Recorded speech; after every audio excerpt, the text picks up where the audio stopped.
Hi students, I hope आपने day 1 के जो गुडविल की क्वेश्चंस दिए थे आपने वो कर लिए थे। ठीक है, वो जितने भी हमें डीएम्स आए थे हमने उन सबके सॉल्यूशंस उनको डीएम कर दिए हैं। आप अपना डीएम चेक कर सकते हैं। ठीक है, तो आज का जो हमारा मोस्ट इंपॉर्टेंट चैप्टर है डे 2 का, एडमिशन ऑफ पार्टनर। ये जो एडमिशन ऑफ पार्टनर है, ये क्या चैप्टर है? ये सीबीएसई बोर्ड एग्जामिनेशन में 8 मार्क्स का पूछता है। जो ये चैप्टर आएगा आपका 8 मार्क्स का। 8 मार्क्स में क्या डाइवर्सिफिकेशन करता है? 6 प्लस 2। ठीक है, 6 नंबर का एक फुल क्वेश्चन आएगा आपके पास और 2 नंबर के आएंगे आपके पास एमसीक्यू।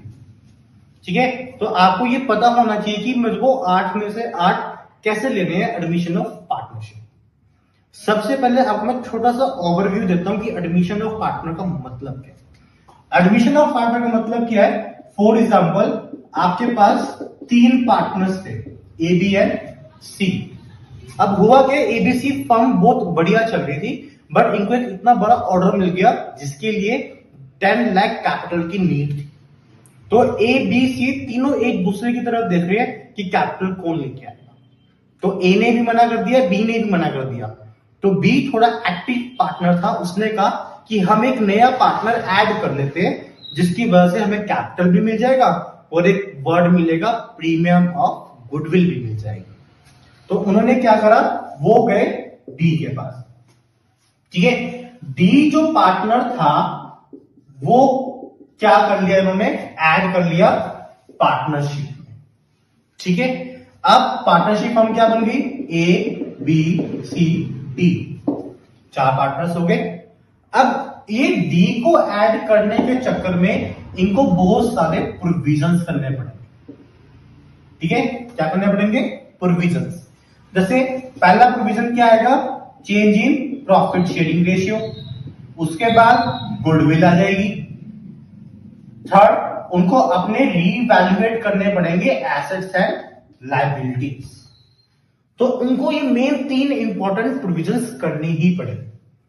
अगर आपको इसको बेसिक में समझना है तो हमारी चैनल पे प्लेलिस्ट पड़ी है एडमिशन ऑफ पार्टनर। आप उसमें 6 टॉपिक्स की वीडियोस हैं, इंडिविजुअल। आप उसको topic 1, topic 2, topic 3, topic 4 and topic 5 and topic 6 आप इंडिविजुअल भी कर सकते हैं। अब हम बात करते हैं इस चैप्टर में जो सीबीएसई पूछता है कि कौन सा मोस्ट इंपॉर्टेंट क्वेश्चन एंड वो किस टाइप का आएगा। देखो, अकाउंटेंसी में एक सिंपल सी बात है, आप डिफरेंट बुक्स फॉलो करते हो। ठीक है, TS Grewal, DK Goyal, Juneja Chawla, MTG, Evergreen, बहुत सारी बुक्स आती हैं। अब उन बहुत सारी बुक्स में क्या है, डिफरेंट क्वेश्चंस होते हैं। किसी बुक में 100 क्वेश्चंस हैं, किसी बुक्स में 80 है, किसी बुक्स में 70 है, किसी बुक्स में 120 क्वेश्चंस है। अब इतने सारे क्वेश्चंस से हम कैसे करेंगे, हमें पता ही नहीं है। ठीक है, बट सीबीएसई क्या करती है, वो जो क्वेश्चन डालेगी 6 मार्क्स में, उसके पास 3 ऑप्शन है। वो 3 ऑप्शन में से एक ऑप्शन का क्वेश्चन डालेगी। जैसे पहला क्वेश्चन क्या है उसके पास कि भैया आप मुझे रीवैल्यूएशन प्लस कैपिटल अकाउंट 2 बना दो। ठीक है, सेकेंड ऑप्शन उसके पास है revaluation, capital and balance sheet. And last option क्या है उसके पास नेसेसरी जर्नल एंट्री। ठीक है, वो 3 ऑप्शंस है उसके पास जो पेपर में पूछता है। मैक्सिमम उसके पास चांसेस होते हैं इस वाले क्वेश्चन के, मोस्ट इंपॉर्टेंट क्वेश्चन जो आपको सीबीएसई 2026 बोर्ड एग्जामिनेशन में दिखेगा। उसने क्या करा हुआ, पूरा क्वेश्चन गिवन होगा और लास्ट में बोल देगा पास necessary general entry. And second most important है ये वाला question, revaluation and capital. Clear? तो अब हम बात करते हैं दोनों में से फर्स्ट टॉपिक की, जो सबसे मोस्ट इंपॉर्टेंट है, पास नेसेसरी जनरल एंट्री।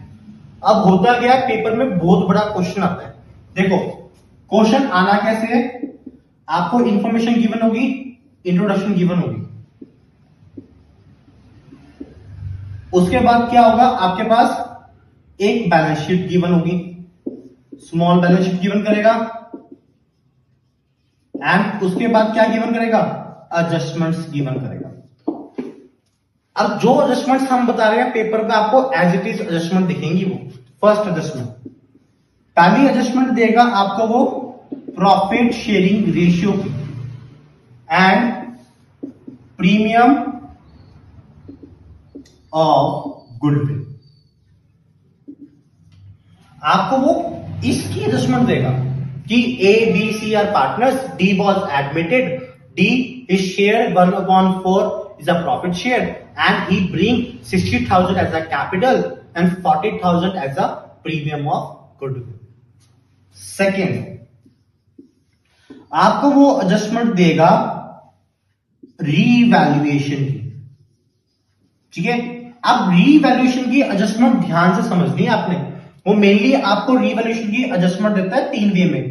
पहला देता है 2 के वे में, फिर बाय एक सबसे most important provisions for doubtful debts. ये 2 और बाय का कंसेप्ट समझने वाला है।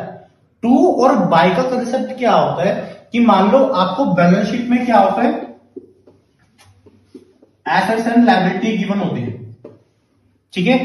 एसेट्स की मान लो प्लांट एंड मशीनरी गिवन था आपको 2 लाख का, और वहां पे क्या दिया 2 में plant and machinery is reduced by 245,000। अब वो क्या कह रहा है 45,000 2 बोल रहा है, 245,000। इसका मतलब क्या है कि आपकी जो प्लांट एंड मशीनरी है वो आपकी 2 लाख वाली कितने की रह गई, 45,000। तो जब आप ट्रीटमेंट डालोगे रीवैल्यूएशन में तो क्या डालोगे, 2 लाख माइनस 45,000, तो कितना आया 1,55,000। तो ये 1,55,000 कहां पे डेबिट हो जाएगा, revaluation account. Clear. Next second adjustment देगा वो बाय वाली कंसेप्ट में। बाय वाला कंसेप्ट क्या होता है, plant and machinery reduced by 45,000। अब 2 की जगह इसने क्या लगा दिया, बाय। बाय का मतलब क्या होता है कि भैया जो वैल्यू डिक्रीज हुई ना प्लांट एंड मशीनरी की वो 45,000 से ही हुई। तो मतलब अब आपका रीवैल्यूएशन में कितना जाएगा, 45,000, और नई बैलेंस शीट में जाएगा 1,55,000। क्लियर। नेक्स्ट सबसे इंपॉर्टेंट, जो बच्चे क्या करते हैं गलती करके आ जाते हैं, तीसरी एडजस्टमेंट है provisions for doubtful debt. Provisions for doubtful debt में क्या होता है, अब ध्यान से समझना। ये बैलेंस शीट गिवन है, यहां पर आपको एसेट्स गिवन होते हैं, ठीक है। यहां पर अमाउंट डेटर गिवन है आपके पास 90,000 के, और उसमें से 1,000 माइनस करा हुआ प्रोविजन, तो कितना गिवन है 89,000। उसने कहा नीचे एडजस्टमेंट में कि भैया आपने क्रिएट करना है, create provisions for doubtful debt 5% on debtor, ठीक है। या तो 5% ऑन डेटर रहेगा पहला केस, या दूसरा केस इंक्रीज बाय 5,000, ठीक है। 5,000 of provision for doubtful debt. आप देखो दोनों केसेस अलग अलग हैं। दोनों केसेस में क्या होगा, पहला देखो क्रिएट करने को बोला ना, तो और भी डेटर्स पे, डेटर्स कितने के 90, तो आपका 90,000 का 5% कितना आया 4,500, ठीक है। बट प्रोविजन कितने का बना हुआ है 1,000, तो न्यू प्रोविजन कितने का बनाया आपने 3,500 का। तो जो ये 3,500 है ये आपका कहां पर जाएगा, रीवैल्यूएशन अकाउंट में जाएगा। क्लियर। ध्यान से सुनना, रिपीट कर देता हूं कि जो क्रिएट वाला सीन हो, क्रिएट वाले सीन में क्या होता है कि आपको 5% ऑन डेटर बोल रहा है, 2% ऑन डेटर बोल रहा है, 10% ऑन डेटर कह रहा है। तो आपने क्या करना है, डेटर की अमाउंट पे प्रोविजन कैलकुलेट करने के बाद प्रीवियस प्रोविजन को माइनस कर देना है, और जो नेट आंसर आएगा उस नेट आंसर को आप रीवैल्यूएशन में ट्रीटमेंट दे दोगे। सेकेंड केस इंक्रीज बाय 5,000, ये बाय वाला कंसेप्ट आ गया कि बाय वाले का मतलब क्या है कि अब 1,000 तो पहले था, 1,000 से कितना हो गया 6,000, कि आपने रीवैल्यूएशन में सिर्फ 5,000 डाला, क्लियर? तो सेकेंड एडजस्टमेंट भी हो गई आपकी। थर्ड एडजस्टमेंट देगा आपको सबसे इंपॉर्टेंट ऑन रिकॉर्ड लायबिलिटी या एसेट्स, कि आपको वो बोल देगा कि भैया आपके पास ना एक ओल्ड टाइपराइटर था, वो आप रिकॉर्ड करना भूल गए, अब आपको रिकॉर्ड करना है, तो वो अनरिकॉर्ड एसेट हो गया। या बोल देगा कि क्रेडिटर्स आपके 10,000 के not likely to rise. Not likely to rise का मतलब क्या होता है कि 10,000 के क्रेडिटर्स थे ही नहीं, तो रिड्यूस हो गई लायबिलिटी, तो अनरिकॉर्ड लायबिलिटी भी हो गई। तो वो एडजस्टमेंट थर्ड नंबर पे आपको 2026 बोर्ड एग्जामिनेशन में दिखेगी। फोर्थ